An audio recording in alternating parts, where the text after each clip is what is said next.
Greeting, friends. John Abendroth here, PGA member and former PGA Tour player. And here we are, the first week of the year.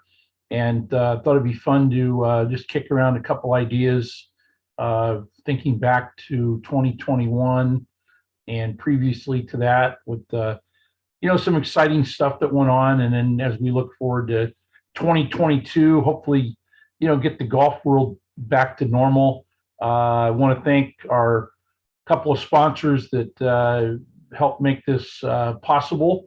Our friends at Original Joe's of Westlake near the Olympic Club in San Francisco, and to Baggy's Liquors, serving Burlingame and the Mid Peninsula for many, many years, since 1958. As I like to say, eat and drink responsibly. Kind of a fun year that wrapped up at the end with maybe the biggest news or the biggest show of the year. John Daly and his son winning the parent-child tournament, with all major winners and their kids or parents involved. But Charlie Woods put on quite a show. He and Dad Tiger, 11 birdies in a row, if I recall correctly, and they would finish as a runner-up. And there'd been so much speculation about Tiger's health and his leg, and would he play again, and how would he play, and I thought he looked pretty darn good. As a golf instructor, I look at his right leg, which is the injured leg.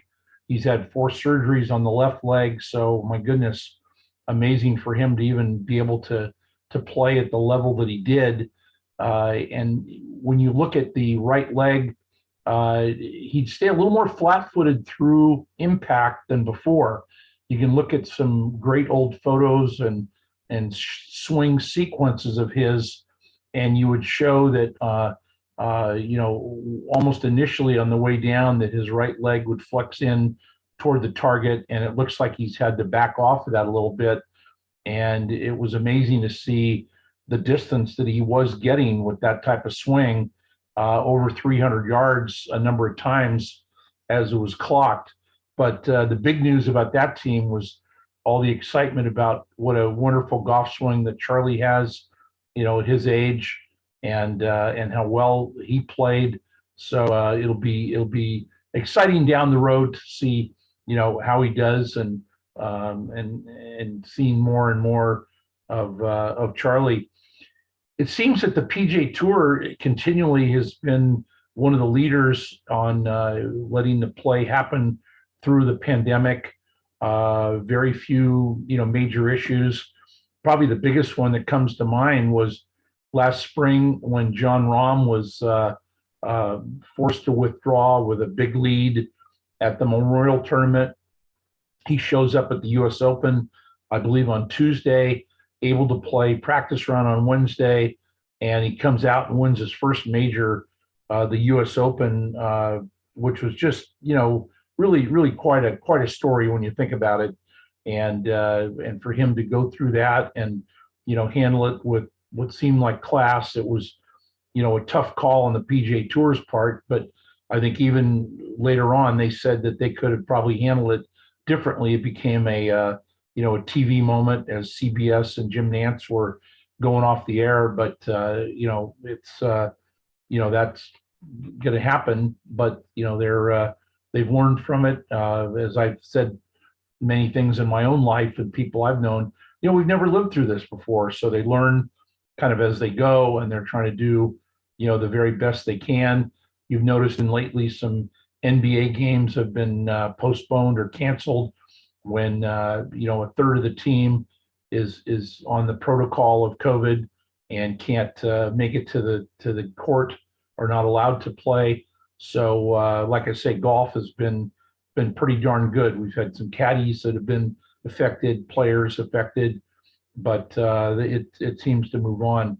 Another exciting thing here on the West Coast, the Bay Area, where I'm based, is the Olympic Club hosted the Women's U.S. Open, and it didn't fail to create another historic finish, similar to the Billy Casper win over Palmer and the Jack Fleck win.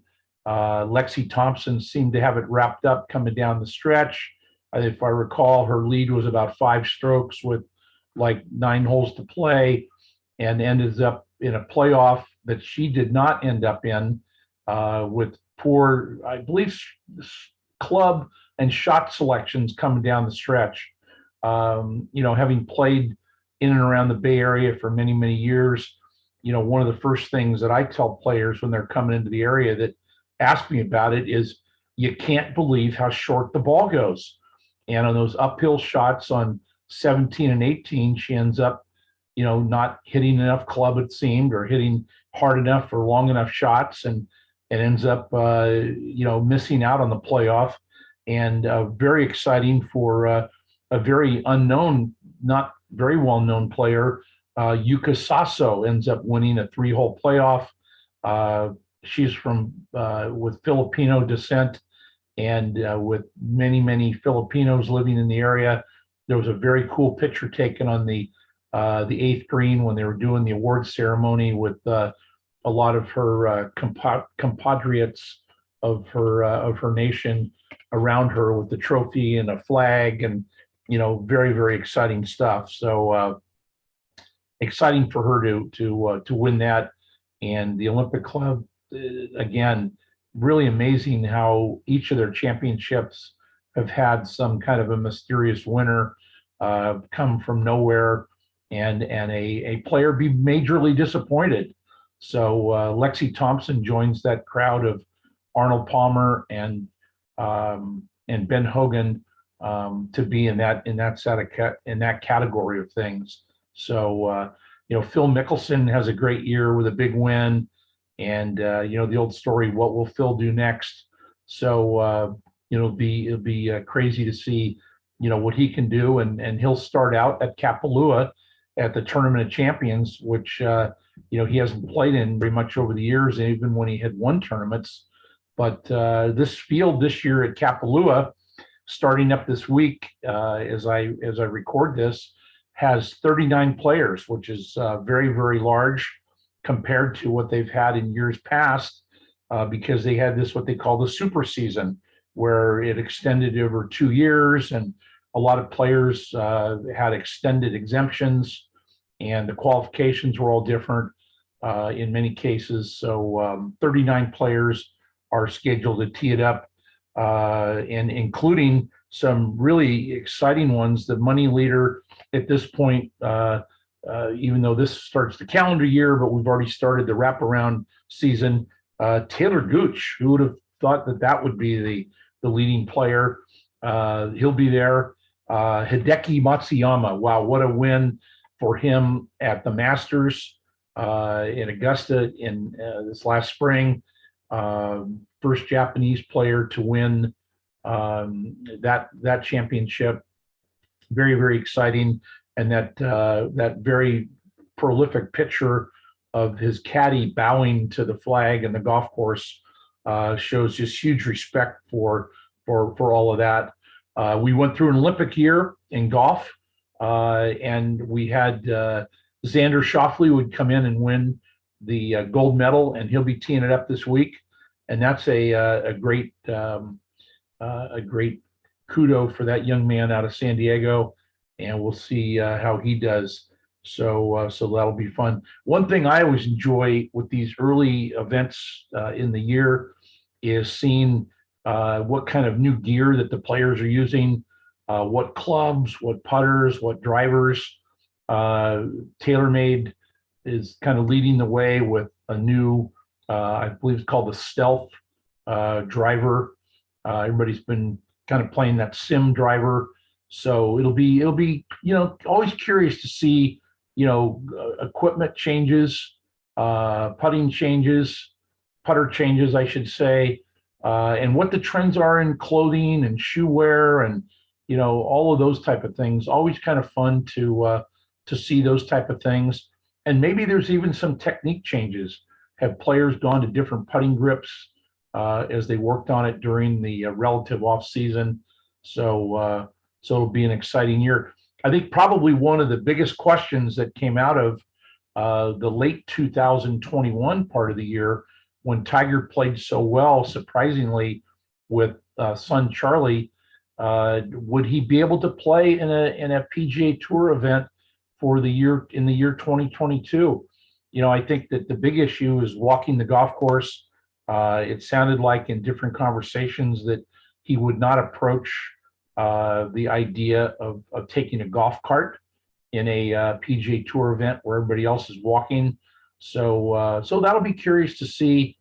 That's probably the number one question that I would see, coming out of this. A lot of young players still, really, controlling a lot of the events. Max Homa, Victor Hovland, and some of those type of guys. Can Ricky Fowler get his game back? He had a couple of moments of near misses, but he's had a disappointing year and a half or so. Got married. Maybe that changes his mojo a little bit, and we'll see where he comes out on it. So it'll be fun to see 2022 get kicked off. And I'm sure many of you out there like me, I'm starting to pay a little closer attention because of my fantasy golf team that I need to put together by about January 15th. So looking at who would be choices there. So fun to get started again and see the difference in broadcasters and maybe there's some new tricks to coverage. I know the last year we saw a lot of drone coverage of certain golf championships and how that technology has changed. And so it'll be fun to see all of those type of things happen. So thanks for listening. Thanks for watching. And you can always drop me a note, John at hookedongolf.com, for any ideas, and appreciate it very much. And again, thanks to Original Joe's and our friends over at Baggy's Liquors. And we look forward to a fun 22. And I got a new couple of clubs in my bag, so I'm going to try to play a little bit more this year and give my friends with the PGA here in Northern California a little run for their money. So thanks so much. John Abendroth here, and be back soon. Bye.